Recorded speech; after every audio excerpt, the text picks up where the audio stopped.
Fairfield, oh Fairfield, look at the amount of people we have gathered. And we have another 20 in the lobby that we're going to be bringing in any minute now. That's not true at all. We have David Cohen, we have Lisa Cohen, we have Dennis Lopp, and we have Trina with us on the set today. And we're going to be talking about, I'm speaking unusually fast today, if there's such a thing, because we've got to fit in a lot of stuff. But hi Fairfield, you are watching Fairfield 2.0, and I'm I love having all these guests on here, and you know, they're like personal friends too. So this is a cool moment for me and my wife. Don't cry. Let's start with David Cohen, sir. David Cohen, explain yourself. You have a wonderful business thriving in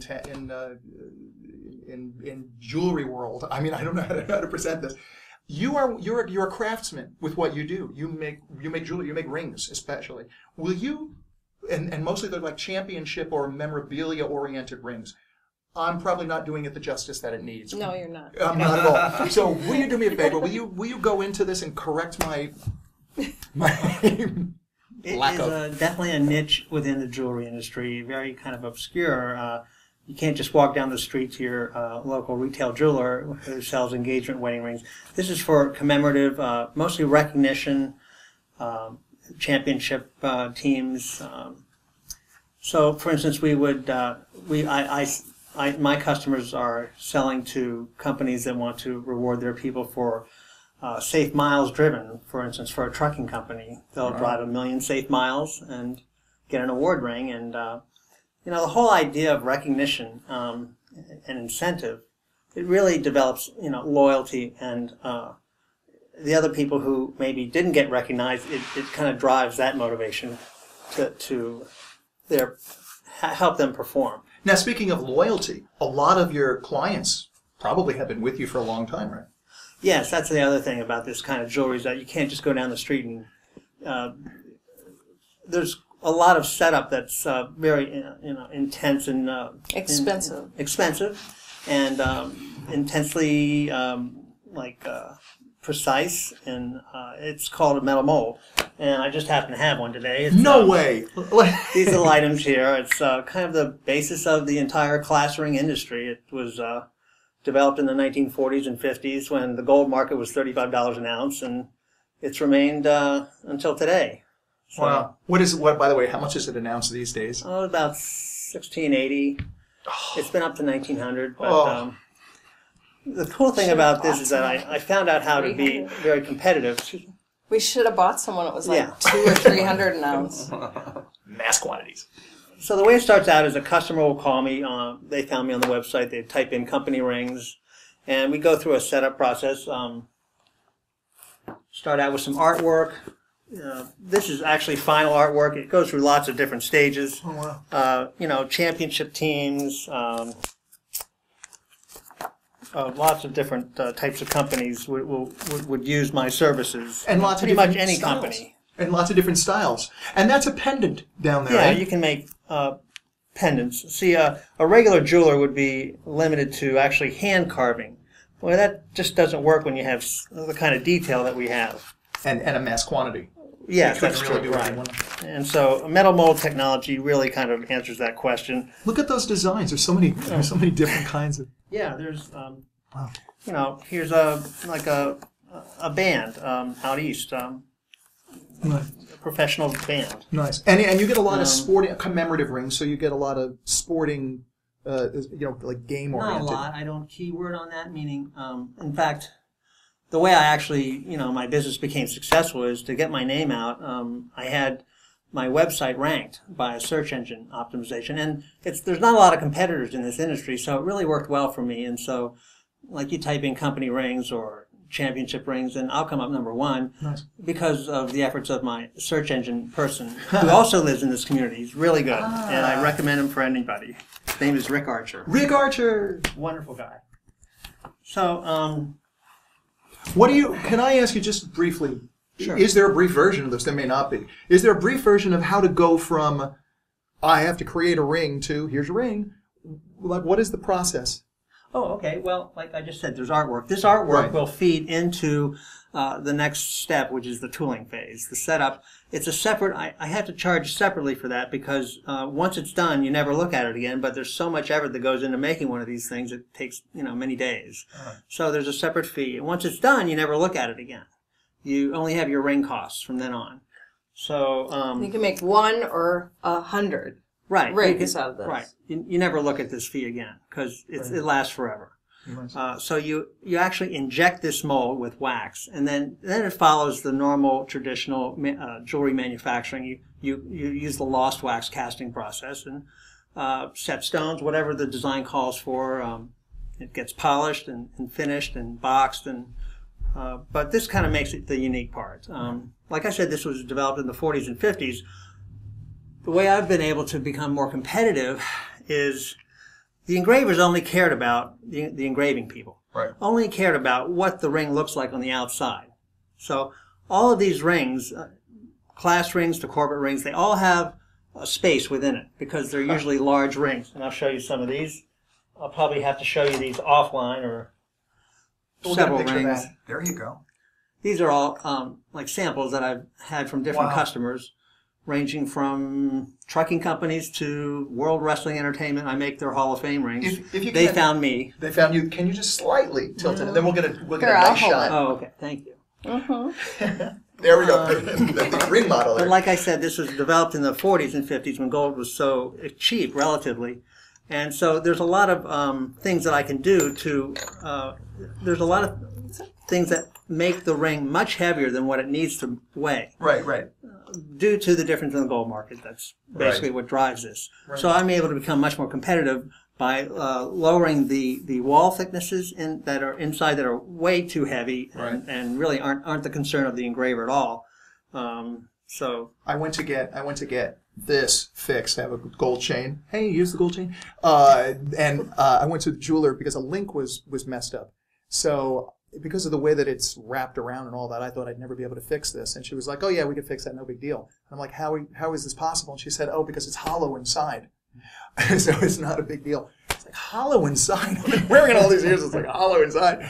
But yeah, I'm really fascinated by how, first of all, how jewelry has stayed so popular over the years. How sometimes it goes through retro phases, how sometimes it goes through like a more modern phase. What is your favorite, with the rings, what is your favorite kind of design? I know you don't want to single out what's your favorite ring because that would be a certain client.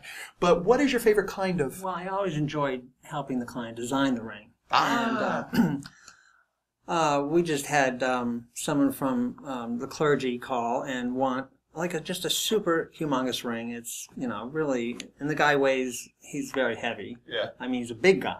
He's a bishop. A bishop, right. A big bishop. Right. A big bishop. They want big rings, and he wants something that's 30 by 28 millimeters, for instance. He actually wanted something 36, which is just so huge. A quarter is 24 millimeters in diameter. Oh, wow. So I enjoy, doing different things, like helping clients do, make different things. Have there been any, the word isn't bizarre, the word would be different, kind of, or more creative type of, like, off the beaten path type of rings that you've maybe... Well, it would probably be an application for, a customer that, basically all I do is rings and flat pieces, emblems. So, there's been some weird ones, though. Yeah, help me out here. I don't want to say them. Do you have a favorite or two? Not without mentioning the client? I have a favorite because they ordered a whole bunch of rings. Oh, yeah, there you go. Perfect. They were my favorite. Well, last year I actually got a request from one of my clients who had someone associated with him that won the Heisman Trophy or something, and they appeared on last year's Super Bowl with their tie clip, and he was asked to keep his coat open so that when they walked down the aisle to give the trophy to the winner, Dave's like, "I made that." Nice. That was kind of, kind of a different thing. Nice. If somebody wants to contact you, now that we've given all this information, right. How do they get in contact with you with a request for a design? Right. Well, they can go to Logold.com. Yeah, www.logold. That's spelled LOGOLD.com. Cool. It's Very logo cool. with LD at the end. Cool. Or, nice. Do we all get rings now at the end of the year? Yeah, Like commemorative rings that are like... Chocolate rings. Oh, we're getting there. We're getting there. Lisa Cohen, send out cards. That's me. That's me. Send out cards, one of the coolest things. You got me into the philosophy of of what's behind what you're doing. You can tell we're all kind of pals. And Lisa, one day, Lisa was like, how about sending out a card or two? And I'm like, I know, I'm not that guy. I don't send out cards. And she said, oh, you will be. And she showed me on her computer how easy it is, how cool it is, all the different designs, how you can design your own. I'll be quiet now. Now it's your turn. Right. You're doing the great job, right? Thank you. Lisa, will you describe, what are your thoughts on cards in general and then send out cards? Well, I love sending people cards because nobody gets cards anymore. It's kind of a lost art, really, because I get so many e-cards for my birthday. I just kind of want to say, hey, don't give me an e-card. Anyway, so, it's just about sending out love and appreciation or thank you or I'm thinking of you or whatever. But the guy who started this company decided to make it really easy for people to do that. He had ignored a prompting. He was leaving his hometown to move away, and his brother was out. He went over to his family's house, and his brother was out in the field, and he had a prompting to run out and give him a hug and say goodbye, and he didn't do that. And he left town with his little family, moved across the country, and about a month or so later, he got a call saying that his brother had died in some freak accident. And all he could think of was how he ignored the prompting to say goodbye to his brother. And so that's how Send Out Cards kind of started. He wanted to create something that would make easy for people to tell people they care and stuff.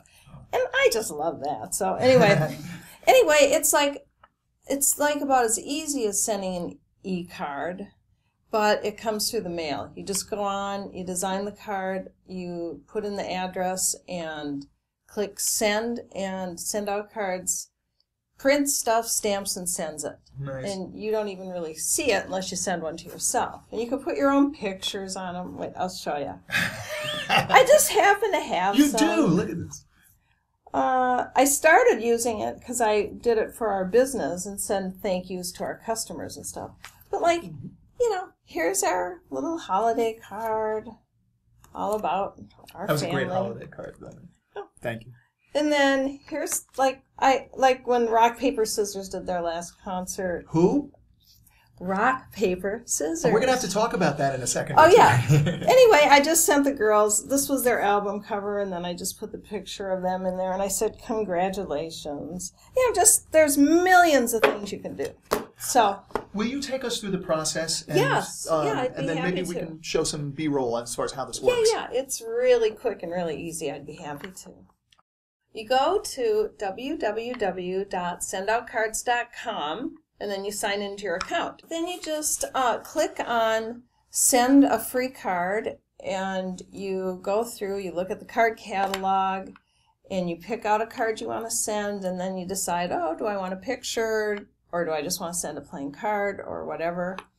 Then you click Continue, and you enter the person. Well, you open the inside of the card and you can write what you want and stuff, and then you click Continue, and you can decide if you want to send a gift. And they have all kinds of little gifts you can send, which is really nice. Like did I send you a gift?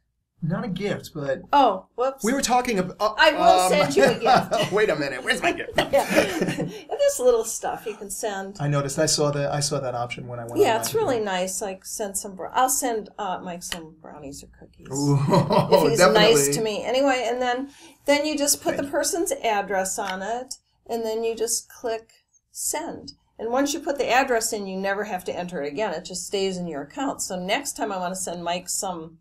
Cookies, it'll be there. So brownies, cookies, or just chocolates over here. We're going to get to the chocolates, by the way. Anyway, and so it just makes it really, really easy to be thoughtful. I have had people call me in tears because they got a card for me. Oh. I didn't try to make them cry, but well, I won't tell you the funniest story, but anyway, it's just really, it's been really wonderful. Yes. And okay, so I want to talk from the other end of Lisa's business because I have received cards, and I've been one of the people crying by I didn't call it. Oh, Is there anybody in Fairfield that hasn't received a card? Dennis? I have not. Okay, Dennis, you're next. You will. But yeah, like getting cards in the mail, it's one thing to get a card, you know, that's very special because like Lisa said, it doesn't happen often anymore. But to get a card that's very personalized, one of the funny things about send-out cards is you can just upload any image, and Lisa went on my Facebook and she picked out photographs of me or of like my dog that I love, Shadow, from Christmas time, and so she would put those photos on the cards and then send it to me. So it's like, not only is it special because you're getting a card from someone, but it's very personal, it's very personalized because you can use any image you want and you can say anything that you want. And I don't even remember what they were for. Sometimes they were just like thinking of you or something, and to get that in the mail was like but yeah, to get that in the mail it's so special, you know, for lack of a better word. I'll tell you, you were my, I did get some Christmas cards this year, but for the most part they were, you know, a little impersonal. It's like, have a Merry Christmas. Not that I have anything against beautiful Christmas cards coming to me, but I just felt that there was so much more love and more effort that went into, you know, what I got from you guys. And then I, of course, got one from every member of your family, which was very cool. And they were all on the fridge. It's really, and also you've sent me my wonderful birthday card. I think both of you sent me variations of a birthday card. I do love getting those cards. I'm still kind of not the guy who does that, but the thing that got me close, I will be. I was about to say, if anybody can get me to the other side, you guys can be. One last thing you mentioned before, rock, paper, scissors. What is that? Okay. Before you go into that, I just want to say that if you go to the store, but if you go to the store and buy a card, you might be paying $3, $4. The cost of these cards, including postage, is probably less than $1.25 or $1.50. $1.50. So, you know, like sometimes there'll be events that you want, like a business will want to let everybody know about, or, you know, some event that's going to happen there, or some sale or whatever. It would make sense to do it, maybe a send-out card. Yes, you can make like one card, design one card, and then send it off to like 100 or 1,000 or whatever, however many people you want to send it to. It's real easy to do. Cool. And if somebody wants to, one more time, if somebody wants to get in contact with you for your business? www.sendoutcards.com/bandmom. Yay. Bandmom. Bandmom. Bandmom. Okay, now, Bandmom. Yes. Rock, paper, scissors? What is all this? Okay.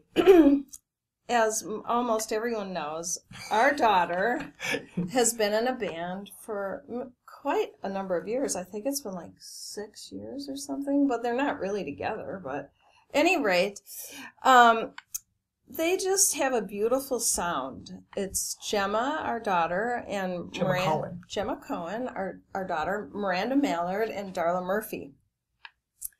And they've had various musicians with them throughout their different manifestations. Would one of them have been Johnny Cohen? Johnny Cohen's been in it. Eric Herlin, David Herlin, Arkal Carnes, Mike Cicciotti, Matt Cicciotti, I meant.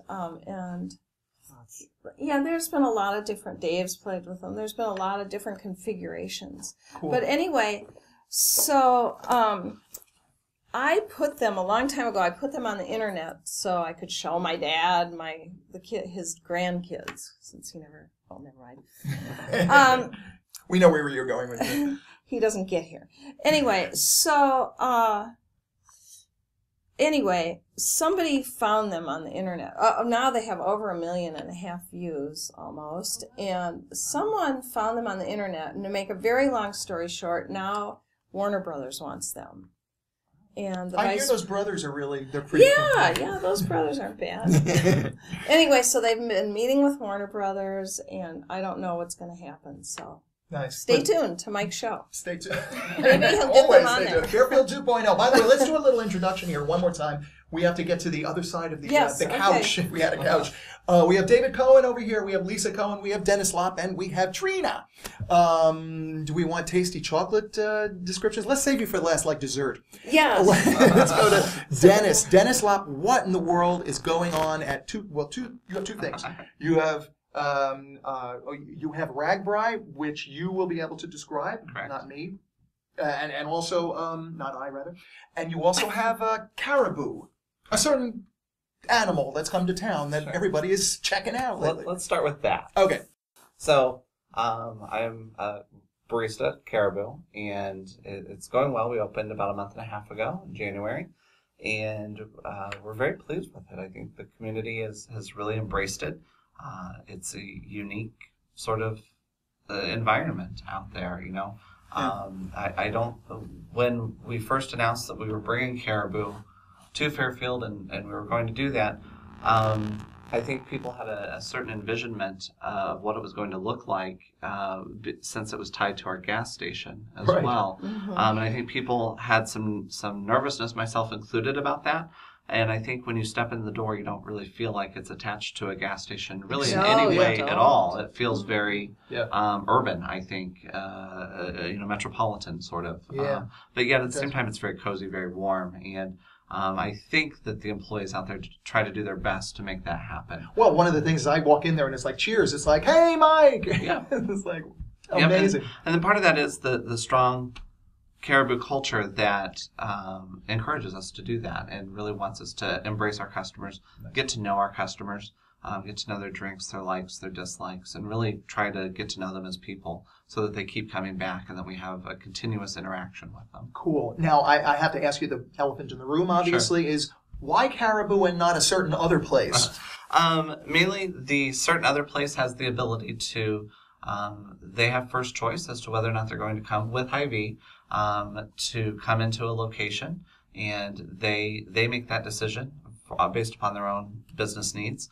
And once they have passed, then Hy-Vee will contact Caribou and bring them in. And Hy-Vee and Caribou, it's a long-standing partnership now. The two companies work very well together. They're very like-minded companies. Caribou's based out of Minneapolis. Hy-Vee's based out of Des Moines, Sheridan. And there's a lot of traditional Midwestern sort of values there. And when you look at how they've structured themselves and how they operate, they're very similar to that. And so we work very well together. How do you feel that, first of all, to the point about it being homey and you feeling like you're in a place where everybody cares about, serving you all that and being with you through the process of being, giving you your coffee, etc. You do fun things over there. You have things like on the chalkboard. You'll have stuff like, "What's your favorite movie?" Or you'll have you have trivia questions where you'll get a dime off. Every day there's a trivia question, and they're silly. Who comes up with those? I do actually. Usually, I just wondered who does that. Usually is a very oddly simple process of just Googling useless trivia facts and forming it into a question. But the other thought of it is that it's again a conversation starter with your customer, and it gives you an opportunity for the customers to show their personality a little bit and have some interaction with you. Sweet. And then the chalk thoughts, that is the massive chalkboard that's on the wall, is again just an opportunity for people to express themselves in a simple yet nondescript way, and and have a little bit of fun. And like right now our question is, who is your favorite teacher? And it gives you an opportunity to think about some of that, and it spurs conversation as people are sitting there and they read, "Oh, I remember them. They were a great teacher," or whatever the conversation leads itself to. So it spurs a lot of different interaction between not only us as staff, but also customers who are sitting there enjoying their drinks. Well, Dennis, I also I have to applaud you because last time you were on the show, we also talked about your interaction with the community is amazing. You also do the events planning. You do you do other stuff for Hy-Vee that we all know you from. You're still doing those too, Correct. Right? Yes. Cool. Yeah. Speaking of events, we have another thing we want to bring into this conversation. RAGBRAI. RAGBRAI is coming, whether we are ready for it or not. It will happen. July 26th. It's the Friday night of RAGBRAI, and we are the last overnight stop for all of the bike riders. We are told to expect 25,000 people to come into Fairfield for a one-night stay. And so we recently will have announced our theme and our logo, which is Cirque du Fairfield, defying gravity, with the tagline of "Hold on to your handlebars," and that ties it back to the race, or to not the race, but to the ride. and also gives us a lot of fun and festivity of handlebar mustaches and really bringing that Bring 'em back, that I say. 20s sort of circus big top feel, but elevating it to an artistic platform. Taking cues from like Cirque du Soleil and that sort of thing. But we wanted to embrace our artist community and give our as many opportunities for people to be involved and express themselves and really create the thing that makes Fairfield what it is. And that is a truly unique community that these riders are not going to experience anywhere else, not only on this ride, but in Iowa in general. He gets it. He totally gets the whole community thing. I just love hearing you talk. You inspire me. And of course, they're all going to be thirsty, and they're going to have to go through Caribou. Sure, Yes. sure. And you're going to alert them all with send-out cards. Yes. And the winner gets a ring. from And Dave. some chocolate. And some chocolate. And some chocolate, which I guess we should move over here. But before we get to Trina, hello, Trina. Hi. Thank you for being so patient, by the way. Sure thing. I wanted to ask you how, for people to find out more information on RAGBRAI, what do they do? The best option is, as of right now, we have our Facebook page. It's up and running, and it's Fairfield RAGBRAI 2013. Go there, like us. That's the best way to get the information out. Obviously, pay attention to local media as well. We will have a website up and running soon. We're hoping sooner than later, and that will be fairfieldragbrai.com. And so those two ways are the best ways. But really, for people to not know that RAGBRAI is coming, they really are going to have to be living under a rock, because this is a big event for Fairfield. Yeah. And it's one of the biggest events we've had in a very long time, and it is 30 committees working and operating to bring this event to life in Fairfield. And it's not only a large number of committees, it is an enormous amount of volunteerism that has to happen for this 24-hour period for one night in July. Yeah. Volunteerism. So come to Facebook page, Yep, etc. Fairfield RAGBRAI 2013 on Facebook, and eventually FairfieldRAGBRAI.com. Nice. You guys have been known to put up, when musicians come to town, you guys put up Caleb Hawley and all sorts of folks. There are going to be 25,000 people. They're going to need a place to stay.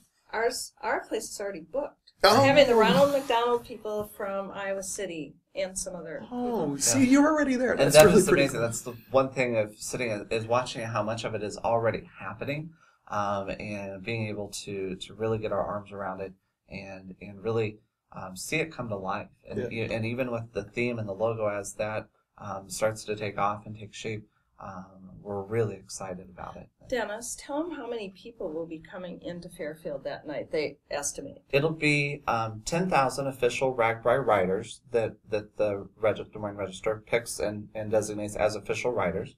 On top of that, you'll have all of their support crew, their family members, all of that.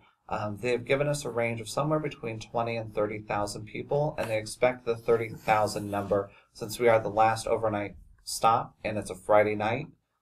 They expect that number to be somewhere in the 30,000 range. It's going to be a big, big party. It is a big party, but at the same time, we're trying to create an event that represents not only something for families to do, but certainly the demographic that is the riders. And that's I guess as the publicity chairperson, that's one thing that I really want to stress to the community is, this event really is for the riders and these 10,000 people that are coming to our town, and it's an opportunity for us to embrace them and show them the best that we have, and to be able to them walk away from it knowing what Fairfield was about, and to be able to take a piece of it with them and hopefully come back. Yeah, that would be the great thing. That's the great thing, is that we want them to come back, but it is a very specific market. It is a certain customer, and that's something that I want, that I'm spending a lot of time talking to people about it. It is a bike rider. We have to think about how we utilize our resources best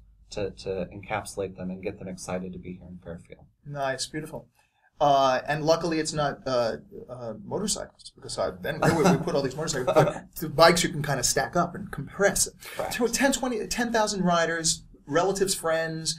Yeah, this is going to be a giant party here. Correct. And Nice. and we have Big a entertainment committee that's working really hard to get an outstanding show for the evening, so that there's entertainment for people, and certainly there's a food and vendors committee, so that we're trying to get people out to have food and beverage and all of those things, and to really create a festival that'll be coming. Okay, so then and they can contact you for volunteer Absolutely. opportunities. And honestly, and even right now, if you just have a simple question about how to get involved, or maybe the Facebook page doesn't quite suit it, Terry at the Convention and Visitors Bureau. Terry Baker. Terry Baker is fantastic. Just give her a call.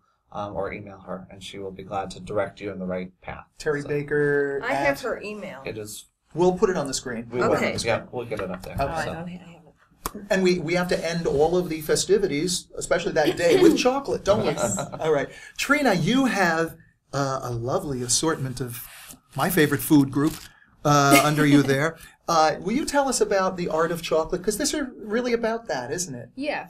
Well, for me, definitely. I think chocolate making is another way just for me to express my creativity, and also kind of what Lisa's business is about, which is just reaching people and making them feel special by giving them something that is of quality and that they can appreciate in multiple ways. If you have any kind of, is there a chocolate that you like better than others that you make, like something where you're sneaking a little more than the others? Well, it's happening a lot these days, so I don't know. I don't think I have a favorite anymore. Maybe from the batch that's at Paradiso this week, it would have to be the superfood brownies. Superfood brownies. Yeah. Now you in Cafe Pete, you have had a relationship where you've been supplying, well, in other stores, you've been supplying them with chocolate for a while now. Yes. The difference between raw chocolate, and you described it to me the other day, and I was like, I'm never eating regular chocolate again. Difference between raw chocolate and normal chocolate, normal, quote unquote. Yeah, raw chocolate. The reason why it's considered raw is because it's not heated. Or it is heated, but it's not heated past a certain temperature. Some people say 112, some people say 120. Lower than that is still considered raw. For me, since cacao butter melts at body temperature, which is 98 degrees around that, I like to keep it as low as I can, which is around 105 degrees. I try not to go over that. So by not heating it, you actually maintain all of the beneficial health qualities of all of the different superfood ingredients, and primarily the cacao powder and the cacao butter. What kind of things do these nutrients give you? Well, lots of different things. Or rather, what nutrients are in that? Sorry. Yeah, there's a lot of essential minerals. So you have manganese, magnesium, zinc, sulfur, copper, iron. You have vitamins like the different B vitamins, 1, 2, and 3. You have B5, B9. You have vitamin E. You also have the compounds in it that increase serotonin in your brain, so all the feel-good chemicals that make you feel like you're in love. It's a medicine. Yeah, it's definitely or a multivitamin, either one. Really. Yes, it's definitely a food for the gods. I would consider it that. Every bite is just full of so many things that are great for your body and cellular function on so many different levels. So it was very easy for me to get into. And then the other part of it, which is making it aesthetically pleasing, like as much as possible, making it pretty and beautiful and something that entices you and that you want to eat. And you're not thinking about how healthy it is for you, but that's like an extra perk. It's like you eat it and you're like, wow, this is beautiful and it tastes great and it's healthy for me. That's interesting. You're right. So it's almost like you're the Fairfield chocolatier. I guess so. Maybe. Yes, you are, Trina. Well, we have the Chocolate Cafe, and I actually really, really love those guys. I do enjoy all kinds of different chocolate. It's just that this particular process, I think, because it maintains so many of the great properties of the chocolate, it's just really important for people to be exposed to. No, keep talking about it. But yeah, I teach people how to make it for themselves. There's so many different ways to make it too, which is one of the most exciting things about it for me. Is I feel like it's like painting, depending on the... Which Trina does. She's Yes. a painter. And you're a painter. Yes. Oh, we got to have you back for the painting exhibition, Yes. actually.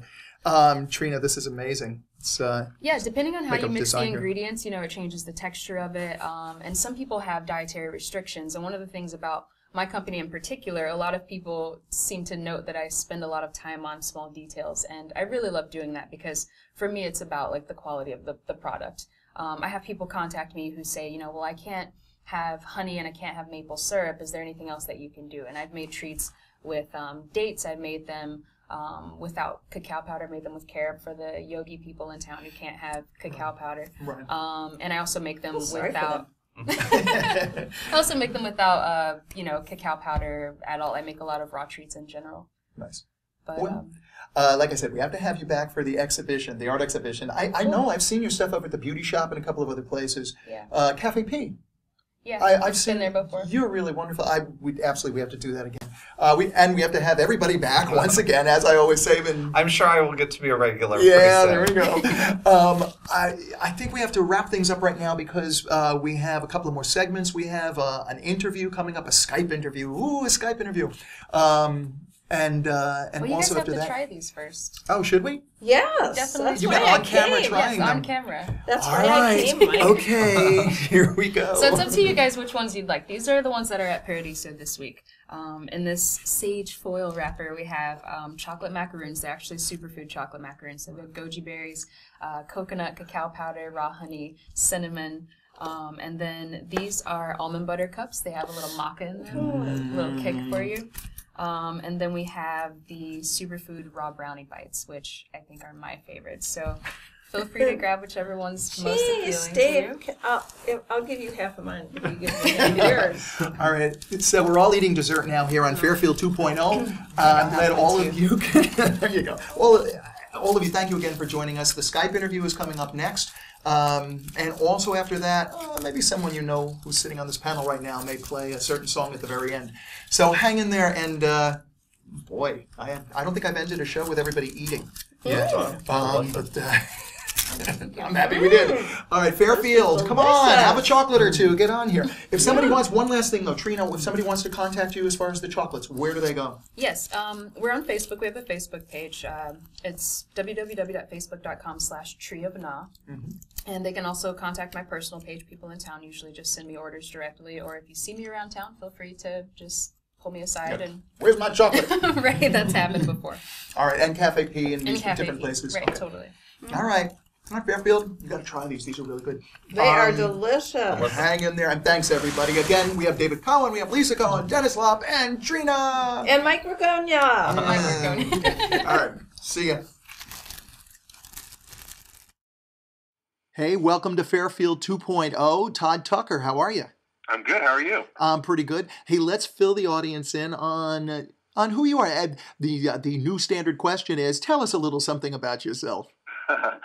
Well, my name is Todd Tucker, and I am the president of Illusion Industries, which is a special effects makeup company. We do prosthetic makeups and puppets for studio films, television, commercials, and we also have an in-house production company where I'm a DGA director, and we produce our own in-house films.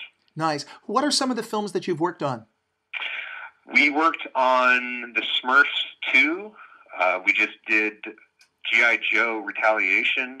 We did a film called The Iceman. We did Fright Night 2. These are all films that are coming out this year. I started Illusion Industries 2.5 years ago, and all the films that we've been working on are now all coming out this year. So we have seven different films coming out this year. Beautiful. But let's backtrack a little bit. Let's get a little history as far as what got you into this. What got you into special effects?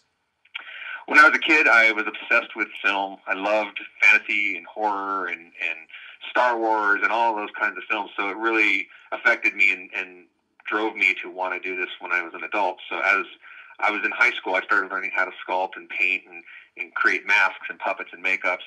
Then finally moved to Los Angeles in 1990 after I had built a portfolio of my work. And I auditioned or interviewed at a couple different effects companies and started working at one of the companies. And my first big studio film that I worked on was Steven Spielberg's Hook, which was an amazing thing to do because I was such a fan of both Steven Spielberg as a director and Robin Williams as an actor. So it was very, very cool. And I continued working in the industry up until now. Nice. What would you say? What are some of the prouder moments that you've had over the past few years? You know, I for the first 10 years that I did makeup effects, I was a on-set applicator. I would work in the shop and build and create and design a lot of the characters. I started doing some acting and started playing creatures in a lot of different films. I played a lot of creatures on the TV show Charmed for about 5 years, and would make and play the characters, which was really fun to be able to kind of create the design of the look and then be the character on the TV show. So that was a lot of fun for me. And then after that, a couple years later, we opened up the in-house production company, and I started directing films. That was really fun because it was so different than doing the makeup effects or acting. It was getting behind the camera in that respect, and that was great, and we had a lot of fun doing that. So, and I did a film called Monster Mutt, which was a family film with puppet characters and kind of old school approach, much like a Steven Spielberg E.T. kind of a film. And it did really well, and it was a blast making it. So I've been lucky to be able to wear the different hats that I've been able to wear. I know, that's pretty amazing. Director, actor, makeup specialist. Are there any movies in particular that inspired you? Obviously some did. Star Wars, as you said, but like Ray Harryhausen and folks like that, did they play into your molding at all? I was a big fan of the original Sinbad and the Seventh Voyage of Sinbad. I remember that as a kid. That was really cool. I would say probably one of the bigger films as a kid that really inspired me was The Wizard of Oz. I remember that as young and as far back as I can go, as just being, the first movie that kind of changed my life. And then Star Wars, and then a lot of the Jim Henson films like Dark Crystal and Labyrinth. I loved those. I loved the fantasy films and movies that would take you to another world. It was just such a great escape. Yeah. Yeah. All right. I want to ask you something in particular. When you have a film that, or a television show where you're doing the prosthetics or you're doing the special effects so that it's looking like there's, I don't know how to phrase this exactly right. I was watching Batman the other night, Batman 2, with Two-Face in it, Harvey Dent. The Harvey Dent character was so defined as far as the makeup when he changed, where it looked like it was impossible to tell how you could make makeup like that eye. And for him to be able to actually wear something like whatever he did, whatever he wore in addition to, or maybe it was just digital effects.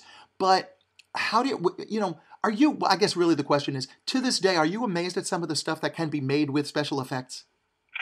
Well, I worked on The Passion of the Christ with Mel Gibson, and at that point, the company that I was creatively directing, we set up a CG company and did all of the CG and all the practical effects for The Passion of the Christ. And what was amazing was when we had both companies working together to come up with solutions and come up with new ways of doing practical and CG interaction, it really was amazing to learn and do things out of the box that hadn't been done before to create the final look. So the combination of digital effects and makeup is so amazing when you approach it the right way and use both and use the digital to enhance a practical element of a makeup. And I think for the Two-Face character, I'm pretty sure the majority of that makeup was a digital makeup, but what they would do a lot of times is they will do a makeup and then put green screen in certain areas of the makeup where they want to create depth and then CG that depth into the face where you can't do it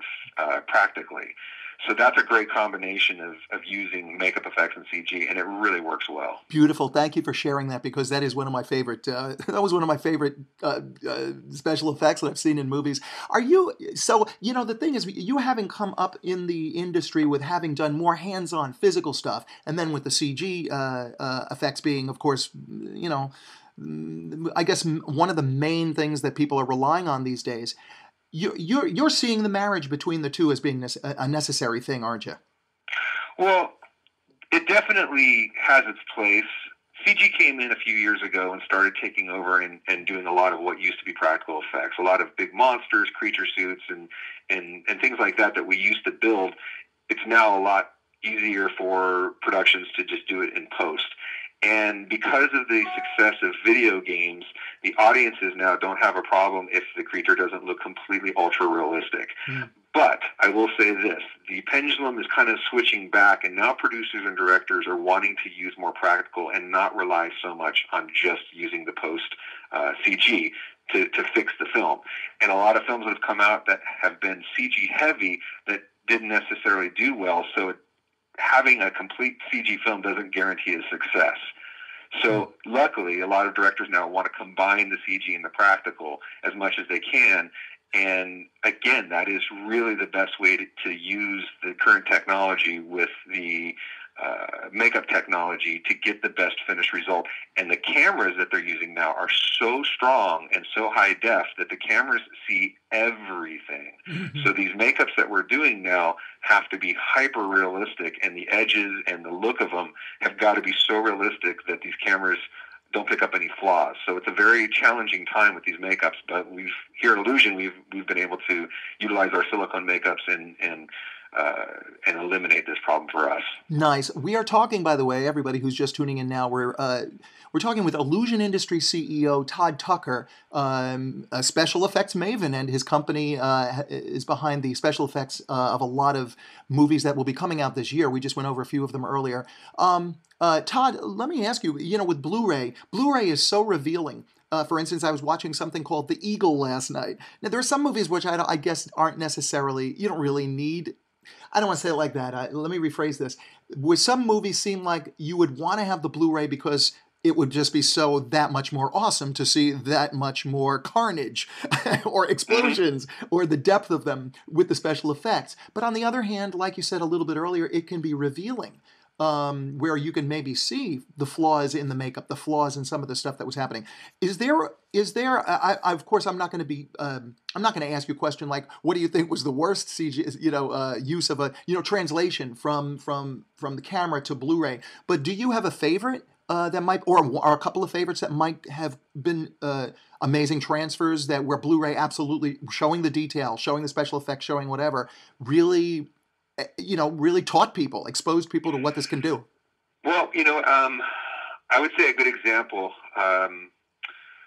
I worked a few years back on Benjamin Buttons, and we created all of the makeup effects, all of the old age makeups that went on Brad Pitt and Kate Blanchett. And it was interesting because in the beginning of the film, we created an animatronic baby that was baby Benjamin Buttons that did a lot of the movements when he was a baby. But as he started growing up and had the old man face with the shorter body, they digitally put Brad's face onto a little person's body. And then as soon as he became full size, then it was our makeup from that point on, taking him from the older age all the way down to his current age. It was very, very cool to see how well the CG worked when they had him as the little guy with the older look, and then have our makeup come in right at that transition point and take him from there to the old age and down to his current age. So it was really, really nice because it was a combination of techniques between what they did and what we did, but the overall flow of the entire character worked really well. So it was really interesting, and very proud to be on that project and see the technology and the makeup effects working so well together. Nice. Now, you're a full-service special effects makeup production company. You do prosthetic makeup, you do animatronics, you do puppets, specialty costumes, designs. Is there a place where people can check out what you do, like take a little tour of what goes on in your company online? Yeah, we have a website, www.illusionindustries.com, and on that website you can see a bunch of cool pictures of things we've done, all our credits. There's also a video on there of an interview that I did for Reels channel, where it's about a 3-minute video that shows parts of the studio, and you get a little bit of a tour of the studio, and you can see some of the things in our studio. We also have a studio in New Orleans, which we opened up because the tax incentive in Louisiana was so good that so many films from Hollywood were going there that it made a lot of sense for us to open up our studio there and allow the studios come in and utilize us for the tax incentives. And we also opened up a studio in Moscow, where I was approached by the film department in Moscow that they were getting a lot of money put into their film department and wanted to upgrade the quality of their films, starting with the makeup effects. So we have done 3 Russian films since we partnered up with them. And it's been great because now we're pretty much global. And the great thing about all the films that we have coming out this year through Illusion Industries, all the different films are ranging from horror to family fantasy to action fantasy to drama. So we have our hands in every different genre of film that's coming out this year, which is great, which is a lot of fun. Beautiful. You having started out as you did and inspired as you were and looking at a guy your age then and yourself now, what advice might you have for folks wanting to get into this field, wanting to get into special effects?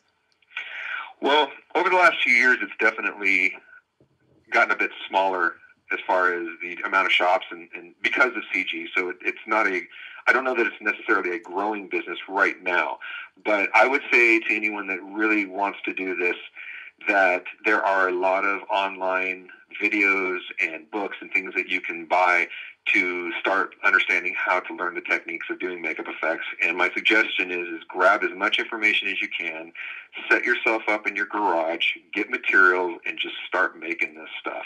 And use the videos and the books as teachers to give you some of the techniques, and then start taking pictures of your work, build a portfolio, and then once you have a portfolio that you can walk into an effects company and get an interview, then at that point you're ready to make the transition. But it takes a while to learn all the techniques and learn how to sculpt and paint and mold and do all that kind of stuff. So, and there are a few schools that teach it. They're relatively expensive, but they do teach you a lot of the techniques. So depending on which route you want to go, either self-taught, which is what I did, or going to school. But it's a lot of fun, and to come to work every day and create creatures and characters is pretty amazing. It's a good job. Nice. By the way, anybody joining us now, we are talking with celebrity special effects makeup legend, entrepreneur, and illusion industry CEO Todd Tucker, who just gave us some sage advice there. Todd, I have another question. You mentioned earlier, this just sort of came up because of what you just mentioned in the advice. It seems to me that with the industry, with the special effects companies, maybe the number of them shrinking, all of that, do you get hired out? You don't have to kiss and tell and tell me who you're working for, but are there major companies which need to hire you guys out as sort of a backup or in addition to what they do? There are times on a film where the build is really big and one specific company may not be able to facilitate everything. So every once in a while they will farm out additional things to other companies, or the production will all of a sudden at the last minute realize that they need an additional prop or additional makeup, and the company that's on board doing the makeup effects may not have the time to do it, so they'll quickly find somebody else to do it. So it does happen periodically, but usually the way it works for us is we'll have a script sent to us, we'll break down the script, we'll meet with the director and the producer here at my studio and present a budget and an approach as to how we would finish what they're looking for in the film. And then once we are on the project, then we sit down with the director and start creating designs and make sure that we are coming up with something that is his vision of what he's looking for. And then we bring in the actors, we do head cast, body cast, we sculpt the makeups, we mold them, we create the appliances, and then we go on set and apply it to the actor, or if it's a puppet or a creature suit, we also go on set and facilitate that. So we are basically a start to finish effects company for all the different productions that we do. And just to clear it up, I'm actually the president of the company, and my business partner Ron Halvis is the CEO of the company, and he came on board about 3 or 4 years ago and has been one of the best partners I've ever had. So I've been very lucky. And my creative crew, I've had for years and years and years. So it's the same team that I've had for the most part creatively for quite a while, and I'm very, very lucky, and the company is doing very well because of it. Beautiful. Very nice. All right, last question, which is one of my favorite questions, actually. What is, effects or non-effects, doesn't matter. What's your favorite movie of all time?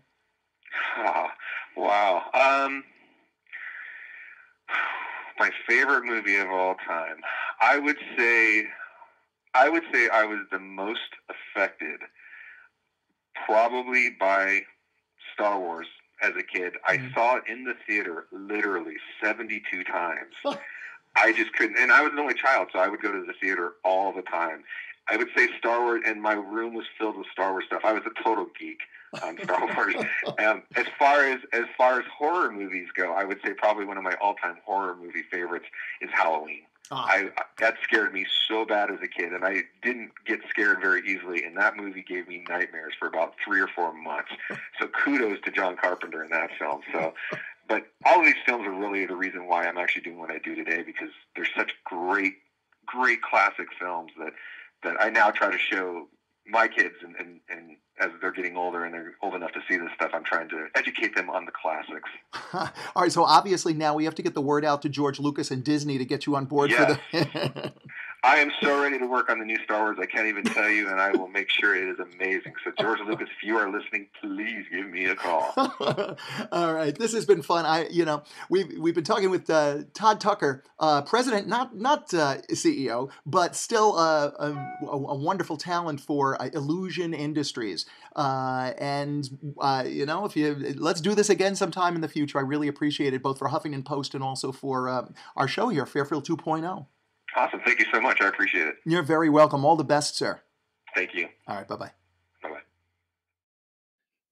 Here's a little song I wrote in the 80s called Slow Boat to China. It was a big hit for a group called Girls Next Door. And it's from a girl's perspective, except that I kind of just rewrote it for y'all. It was a country hit. Let's play and see how successful I was rewriting it from a dude's perspective. Here we go. Slow Boat to China.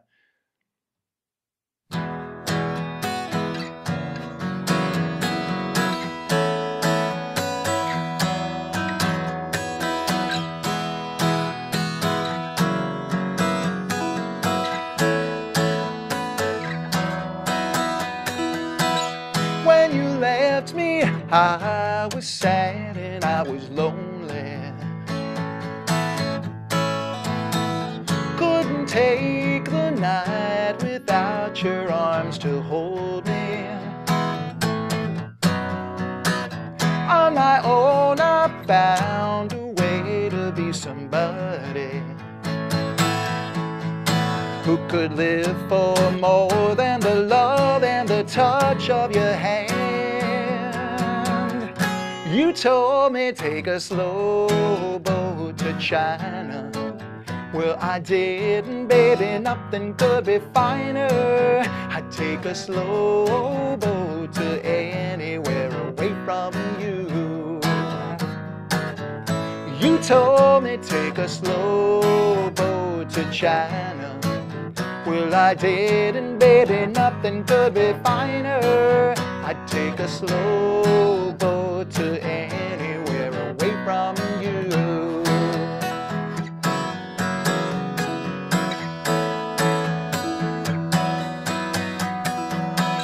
When you left me, they said I would never make it.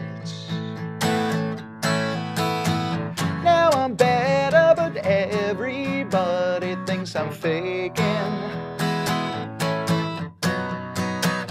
On my own, I'm laughing and looking like I mean it. Since you let me go, I've been doing the best that I can. Since you told me take a slow boat to China, well, I didn't, baby, nothing could be finer. I'd take a slow boat to anywhere away from you. You told me take a slow boat to China. Well, I didn't, baby, nothing could be finer. I'd take a slow boat to anywhere away from you. And to think that you once owned me, I'd live for you and for you only. If someone like you comes my way, I start running as fast as I can. I tell her, take a slow boat to China. 'Cause I didn't, baby, nothing could be finer. I'd take a slow boat to anywhere away from the blues. I tell her, take a slow boat to China. 'Cause I didn't, baby, nothing could be finer. I'd take a slow boat to anywhere away from the blues.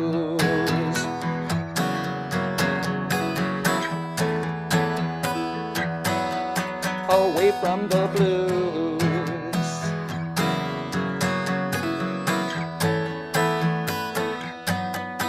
I can't stand the blues.